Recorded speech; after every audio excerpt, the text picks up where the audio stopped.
Türkan Xatun.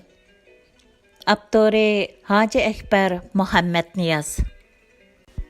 Qaraxanilar va Saljuqilar munosabatidagi tangdassiz yarqin shaxs Türkan Xatun. 5. qism. 5. Türkan Xatun saltanatining yuqori pallasi. Saljuqilar va Abbasiylarni qarxonlashtirish. 1080-yildagi ahdi bo'yicha Malikshah qizini 1087-yili 22 aprel xalifaning o'g'liga yotliq qilgan. Türkan Xatun qayta rozilik bergandan keyin qizini xalifaning huzuriga ko'chirish boshlangan. Bir yildan keyin xalifa Muhtadibi Amrullah bilan Altunbeka Xatundan 1088-yili 5 fevral Jafar tug'ilgan. Xalifa uni Abul Fazli deb atab Bag'dodni zinnatlab qutlug'lagan. Bu qitimqi to'y shunchalik hashamatlik bo'lgan ekanki, shuhrati 1026-yildagi Yusuf Qadirxon bilan Mahmud G'aznavi qudalashqanda paydo bo'lgan dag'dug'idan eshib ketgan. Sarf qilingan tovarlarning qimmati hisobsiz bo'lgan. Chunki bu qitimliq quda bo'lish kelgusida xalifalikning turklashish jarayonini xeyla tezlatdi. Xalifa o'zimi kichigidilla turk jamoatida o'sib yetilganligi tufayli o'zimi shulardek bo'lishga havas qiladi. Yana shu yili Malikshahning Türkan Xatundan bo'lgan oxirgi o'g'li Sulton Mahmud tug'ilgan. Sulton Malikshah bu yili olamcha xo'shallik his qilib shikarga chiqqan. Bu yil Saljuqilar uchun to'limi qutlug' bir yil bo'lgan. Türkan Xatunning ko'ngli tingan. Chunki burunqi ikki o'g'li kichikli vafot bo'lgan bo'lg'achqa bir ona bo'lish sifati bilan qattiq azoblansa, bir qolgan ayol bo'lish sifati bilan Saljuqilarning kelajagidan andish qiladi. Uning qarashicha sulton vafot bo'lsa, davlatni tutib turarligidek layoqatlik va kuchlik qolgan yo'q edi. Mana endi Türkan Xatun bu o'g'lini layoqatli bir sulton qilib o'stirib chiqalaydi. U bu arzuliq o'g'liga tag'isi Mahmud Qashqarning ismini qo'ygan bo'lib, o'g'lining kichik dadisiga o'xshash ham alamda, ham qalamda yetishgan buyuk hukmdor bo'lishini arzu qiladi. Biroq Malikshah salomatligidan andish qilib, shu yili go'dak o'g'li Ahmadni vali ahdi qilib tayinlab, uni xonlar xoni, davlatning tayanchi, millatning toji, xalifaning chakri qatorliq martaba nomlar bilan atab, ondan Bag'dodga elchi avatgan. Xalifa darhol uning nomida masjidlarda xutba o'qitishga buyruq qilgan. U keyincha tarixda Abu Shuja deb dong chiqargan. Ammo oradan bir yil o'tibla xalifaning harmidagi turk xodimlar bilan arab xodimlar orasida zo'r surkilish kelib chiqib, zodil hal qilolmagan xalifa 1088-yili 15-iyul bir yil burun kelinchakni ilib kelgan turk xodimlarni haramxonadan chiqarib etgan. Bu yili yana G'aznaviylar sultoni Ibrohim vafot bo'lgan. U Mas'udning o'g'li, u Mahmudning o'g'li edi. U intayin aqlliq edi. Bir qatim Malikshah uni yo'qotish uchun kelganda, u yolg'on maktub hilasi orqali Malikshahda gumon paydo qilib, qutulib qolgan edi. Malikshahmo uning aqliga qoyil bo'lib, yana bir qizini uning o'g'li Mas'udga yotliq qilgan edi. Ani shu Mas'ud dadisining o'rniga sulton bo'ldi. Demak, hozir Malikshahga to'liq bo'ysunmagan, g'arbiy qarxonlar bilan uning nupozini e'tirof qilmagan sharqdagi buyuk qarxonlar qolgan edi. Bu maqsadga yetish uchun sulton yandırqı yili şərqqa yürüş qılıb, dadысы Alip Arslan 1072 yili əməlgə aşıralmağanını əməlgə aşırmaqçı boğan. 1088 yili 5 aprel vəl ədi bolğanığa bir yılmı toşmağan Əhməd Konu paytaxt Mərvə Şahçahanda vafat boğan. Məlikşah gerçi qattiq azaplanğan bolsunmu, әмма hər halda bərk yaruq bilan o'tgan yili Turkan xatından tug'ilgan Sultan Mahmud kabi muvafiq nomzodlar bo'lganligi uchun Davudga qayg'urgandek ig'ir qayg'urmagan. Әмма ta'ziya bildirish texmi qattiq bo'lgan. Abbasiylar poytaxti Bag'dodda hatto ot minish man'i qilinib, avam piyoda mangan. Nag'ma navo cheklangan. Ishiklar qora bo'yalgan. Kulki chaqchaqlarmi, to'y to'kinlarmi cheklangan. 1089 yili Məlikşahның oldiga bir arzchi kelib, uni g'arbiy qarxonlarni istilo qilishga qiziqtirgan. Bu vaqtda Mavara un-Nahir tavasini Shamsul Mulkning inisi Xizr xonning o'g'li Ahmad boshqarayotgan bo'lib, u Turkan xotunning jiyani edi. Bu Tavg'ach Bo'raxon yeshi kichik bo'lganiga qaramay, xeyli qaram bo'lib, puhralarning mol-mulklarini musodir qilib turar ekan. Buni bahona qilgan savdogarlar o'z ichidan nopoz yuqori bir diniy zotni Məlikşahga elchi qilib avatgan. Bu kishi dangliq Shafiy mazhab peshvosi Abu Tahir bo'lib, u o'z xoniga asiylik qilib Məlikşahni xuddi Abbaq xo'ja g'aldanni chillab kelgandek chillab kelgan. Uzundan beri hech qandaq bahona topolmay turgan sultonga bu taklif yog'dek xo'sh yoqqan.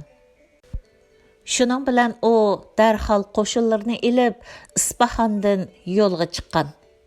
Aqlliq vazir dal shu vaqtda yillik seliq ilib kelgan Sharqiy Rim elchilarini bosh siliqlari bilan billa ilib mengib, ularga g'arbiy qarxonlarni qandaq yenganligini ko'rsatib qo'ygach, Saljuqiylarning buyuk saltanatining naqadar cheksizligini obdan bildirib qo'yish uchun toki Qashqar chegarasigacha zo'rlab opirib, ondan yurtiga qaytishga ruxsat qilgan. Vazir Nizomul Mulk bu vaqtda "Men tarixning bizni tilga olganda Sharqiy Rim imperiyasi elchilari yillik seliqni Isfahandan Qashqargacha necha ming chaqirim jafoda so'rashtirib yurib, Saljuqiylarning naqadar buyuk saltanatlik ekanligini ko'rib, qaytib ketgandan imperatorga o'z ayni so'zlab, Saljuqiylarga qarshi isyon ko'tarishga va seliqni uzib qo'yishga jur'at qilolmadi deb putilishni orzu qilaman degan ekan. Degandek, sulton bu qitim Isfahandan Uddul Xurosonga kelib, barliq qo'shinlarni to'plab, Amu daryosidan dadisi boshlab kelgandimmi zo'r qo'shin bilan kechib o'tib, Buxoroga yaqinlashganda ichki xoinlar darhol shahar qovuqini echib bergan. To'salg'usizlar Buxoroni ishg'ol qilgan sulton texmi ishonch bilan ilgirlab Samarqand shahriga kelganda, u yerdagi diniy zotlarmi vataniga xoinlik qilib shahar qovuqini echib bergan. O'zimi o'ylab baxmagan qisqa muddatda g'arbiy qarxonlar tavasini qo'lga olgan sulton texmi hayajonlanib sharqiy qarxonlar tavasiga besib kirgan. Uning harakatini burunli bilib turgan Hasan Bo'raxon har ehtimolga qarshi urushga hozirlik ko'rib qo'ygan. Ammo nima uchundir Məlikşah Narin daryosi bo'yidagi O'zkent shahriga birdilla yurish qarorini o'zgartib, o'z nomiga xutba o'qish, pul qo'ydirish talabi bilan bo'ldi qilib, bu talabi qondirilmaganda urush ochadiganligi bilan tahdid solgan. vəzirmo Məhmud Qashqariydən egilgan məlumatlar əsasında qarxanlarning ziminining payansız ekanligi, navoda urush so'zilib ketsa, orqa sap ta'minoti bo'lmagan Saljuqiylarning tarmar bo'lish xavfini ko'zda tutib, har ikki tarafni kelishim tuzishga da'vat qilgan. Natijada Hasan Bug'raxon o'z kentga yetib kelib, Sultan Malikshah bilan kelishim tuzib, Saljuqiylarning islom dunyosidagi nupuzini e'tirof qilgan. Malikshah buningga qanoat qilib, sharqiy qarxonlarga tava joylardan to'liq chekinib chiqqan. Hasan Bug'raxon inisi Yaqubni Ilik xon qilib belgilab, g'arbiy va shimoliy chegaralarda qayta tartib o'rnatgan. Ammo Malikshahning vafotidan keyin Hasan Bug'raxon barliq kelishimni bekor qilib, burunqidakla buyuk saltanat surgan. Undan keyin buyuk Saljuqiylar parchalanib ketib, g'arbiy qarxonlarni tizginlashdanmi mahrum qolgan. Malikshah bo'lsa, g'arbiy qarxonlar xoni Ahmad xonni Turkan xotunning jiyani bo'lg'achqa kamsitmay o'zi bilan elib ketib, Mavara an-Nahirga yangi hukmdor tayinlagan. Uning bu joydagi hukmronligi 1092-yili vafot bo'lg'icha davom qilgan. Uningdan keyingi sultonlar bir mazgil urinib ko'rgan bo'lsa-mu, ammo qarxonlarning ali jamoati toki 1212-yilgacha hozirgi O'zbekistonga izchil hukmronlik qilgan. Cho'ng qog'onliq mutaki 1212-yilgacha Hasan jamoati qo'lida davom qilgan. 1089-yil mayda Malikshah qo'shinlarni elib, Amu daryosidan o'tkazibla yurishdan burunla xalifa bilan yomonlashib qolgan qizini Hijriya 482-yili xalifaning yenidan chaqirtib olgan. 1089-yili 6-iyun qiz Isfahanga qarab yo'lga chiqqan. 1090-yili 24-yanvar baxtga qarshi Isfahanda qazo qilgan. Turkan xotun qizining o'limiga qattiq qayg'urib, xalifaga qattiq muomala qilishga boshlagan. Amdil 2 yoshga to'shqan Xalifazode Jafar momisi Turkan xotun qo'lida parvish qilinishga boshlagan. Xalifa garchi ko'p qatim yolvurgan, hatto oraga Sultan Malikshahni solgan bo'lsa-mu, Turkan xotun uningga o'g'lining yuzini ko'rsatmagan. Xalifadan ko'ngli azor yeb, g'am bilan vafot bo'lgan qizi tufayli Malikshah bilan Turkan xotun xalifa bilan yiriklashib qolgan. Hatto ziddiyat shu darajaga yetganki, xalifa 1078-yili tug'ilgan o'g'li Ahmad Abu Abbosni vali-ahdi qilib tayinlaganda, Malikshah bilan Turkan xotun buningga qarshi chiqib, navrisi Jafarni kelgusi xalifa qilishga qistigan. Xalifa qo'shilib o'g'lini talab qilganda, Turkan xotun navrisini qatarga qo'shib, ondan Bag'dodga qaytirib berganligini aytib, rad qilgan. Malikshah Mavara un-Nahirni qo'shib elib, qaytib kelgandan keyin 1089-yildan 1091-yilgacha 2 yildak davlatini qaytadan qarindoshlari orasida taqsim qilib, ba'zilarini ishdan bo'shatib, yangi tuzum va tadbir o'rnatib, butun Saljuqiylar tavasida nisbiy tinchlik davriga asos solgandan keyin 1091-yili oktabrda 2-chi qatim Bag'dodga kelgan.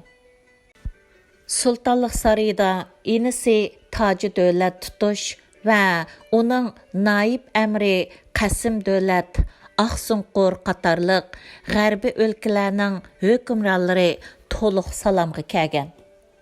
Tarixchilarning bayon qilishicha, Bag'dod To'g'rilbek davridan buyon bundaq hayvatlik holga kelib boqmagan ekan. Ayni vaqtda Saljuqiylar Anatoliyani Isroil Yabg'oning o'g'li Qutulmishqa bo'lib bergan. U Alip Arslan qo'lida o'ltirilgan. Uning o'g'li Sulaymon Suriyaga hujum qilib, Malikshahning inisi Tutush qo'lida o'lgan. Malikshah uning o'g'li Davudni davomli qo'llab, Anatoliya Saljuq xonligiga asos solgan. Mazkur xonlik Saljuqiylar jamiyati ichida eng uzun mavjudligini saqlab qolgan bo'lib, 1087-yili Davud Konyani, ya'ni Konya ishg'ol qilgandan tortib toki 1311-yili İlixonlar xonligi tarafidan munqarz qilingucha saq 224 yil davom qilgan. Osmaniylarning davlat atisi Ertuğrul bilan o'g'li Osman dal mushu Mo'ng'ullar homiyligidagi Anatoliya Saljuq xonligining sodiq beglari edi. İlxoniylar ojizlashganda Osmaniylar g'arbda zo'rayishga boshlagan. Ammo ular Anatoliyaga ta'sirini uzatqicha 1327-yili Anatoliya bosh valisi bo'lib kelgan Uyg'ur boshbug' Allahidin Aratna Anatoliyada Saljuqiylardan keyingi Osmaniylardan burunqi tunji turk milliy davlatini qurib chiqib 1352-yilgacha mustaqil idora qilgan. Uning avlodlari 1382-yilgacha Anatoliyani qo'lida tutib turgan. Ayni vaqtda Saljuqiylarga tahdid bo'lgan omillar Tutush bilan yuqorqi Anatoliya Saljuqlari orasidagi urushlardan boshqa yana 1090-yili Suriyadagi Allamut qal'asini baza qilib kuchaygan azg'un Ismoiliya mazhabi kuchlari bo'lib, Hasan Sabbah ismlik atamani mushu qal'ada turib, mo'rdlarini Saljuqiylarning har darajalik harbiy va ma'muriy xodimlarini, hatto bosh vazir Nizamul Mulkni 1092-yil oktabrda qaslab o'ldirgan. Ular ba'ayni hozirgi zamondagi Musadqa o'xshash usullar bilan Sham, Iroq, Eron va Xuroson qatorliq joylarda jonlanib ketgan. Aslida ular Samaniylar davridala Buxoro qatorliq joylargacha yamrab ketgan bo'lib, Qarxonlar davrida Sir daryosining sharqiga yamrashga boshlaganda Mahmud Qashqarning bovisi Mahmud Bug'roxon, ya'ni Yag'an Tekin 1044-yili Astirdan İsmailiyachilarga moyil bo'lgan bo'lib olib, ularga qo'shilish uchun kengash chaqirganda Qarxonlar va G'arbiy Ilixonlik tavasidagi barliq Ismoiliya firqasi katavashlari shahona so'ringa to'liq qatnashgan. Muhammad Bug'roxon naq maydonda ularni biroqli tutib qirvatgan. Ondan ularning Qarxonlar tavasidagi barliq mo'rdlarni tozalab atgan. Shuning bilan vatanimiz ta hozirgacha bu azg'un firqining ziyonlaridan 1000 yil omon qolgan. Bundaq ziyofat hilasini oradan 700 yildan keyin Misr valisi Muhammad Ali Pasha Qoyira shahridagi Sulton Salohiddin qal'asida qayta ishlatgan. Shuning bilan 300 yilga yaqin Osmaniylar bevosita boshqarolmagan Misr biroqla Muhammad Alining qo'liga o'tib ketgan. Bu xatarlik omillar Malikshah va Turkan xotin vafotidan keyinla biroqla tang kuchayib, qudratlik Saljuqiylarni parchalab tashlagan. Bosh vazirning Nashkash, ya'ni Hashashunchi İsmailiya qatillar guruhi firqasi tarafidan qaslab o'ldirilishi, Sultan Malikshahning bir oy keyin vaqtsiz vafot bo'lishi, xalifa Muqtadning ojiz va chorasiz qilishi Saljuqiylar jamiyati ichida Alip Arslan va Malikshah kabi qobiliyatlik va jasur biri bo'lmaganligi qatorliq sabablar qudratlik Saljuqiylarning taqdirini qil ustiga akilib qo'yganda, Türkan xatun dadillik bilan o'ttirg'i chiqib, 100 kishida bor g'ayratni va jasoratni ko'rsatib, buyuk Saljuqilar saltanatini shu peti saqlab qilish uchun o'z o'g'li Mahmudni sulton qilish, navrisi Japarni Abbasiylar xalifasi qilib, o'zi o'g'li sulton Mahmudga naiblik qilish orqali bir butun Saljuqilar va Abbasiylarni qarxonlashtirish yo'lini tutdi. Chunki bundaq qilganda ham g'arbi qarxonlar, ham sharqi qarxonlar tangla o'z naslidan bo'lgan Turkan xotunni qo'llab, Saljuqilardanmi saltanatlik birla hokimiyat o'ttirg'i chiqadi. Har qitim bir sulton qazo qilsa, qolganlar taxt talishib, urush qilib, davlatni parchalab etish xavfini tugatkili bo'ladi. To'limi afsus, taqdir Turkan xotunga ta'tir baxti. Ammo Turkan xotun voysimidi. Eng oxirgi tiniqig'icha g'oyasiga yetish yo'lida kurash qilishni to'xtatib qo'ymadi. Aslida saltanat bilan xalifalikni o'z naslida jam qilish Malikshahning eng yuksak orzusi bo'lib, 1088 yili 5-fevral navrisi Japar tug'ilgandan keyinla xalifani aslidagi vali ahdisi Abul Abbas Ahmad Mustazhir Bilalni bekor qilib, Japarni vali ahdi qilishga zo'rlagan. Ammo xalifa qattiq norozilik bildirgachga, bosh vazirning o'limiga qayg'urib o'ltirgan sulton bir ahli g'azablanib, xalifani Bag'doddan chiqib ketib, Makka, Madina, Basra yoki Isfahonga ko'chib ketishga buyurgan. Xalifa ehtiyotchanlik bilan o'ylanib, qiyin onasi Turkan xotun yanida panohlangan. 3 yildan beri yuzini ko'rmagan o'g'li Japarni bag'riga besib, qiynab olmoqchi bo'lgan. Şoňa o 10 kunlik mühlet so'rab, Isfahonga chiqib ketmoqchi bo'lgan. Ammo 10 kunlik mühlet to'shmayla 1092-yili 19-noyabr Malikshah tuyuqsiz vafot bo'lgan. Xalifa surgun qilinishdan qutulib qolgan. Shunda qilib 35 kun ichida 1018-yili 10-aprel Xurosondagi Tusta tug'ilib, 1063-yildan beri Saljuqilar bosh vazir bo'lib kelgan O'tkir Siyosiyon Nasriddin Tusi 1092-yili 14-oktyabr Sultan Malikshah 19-noyabr qazo qilib, yolg'iz Turkan xotinli qilib qolgan. Davomı var.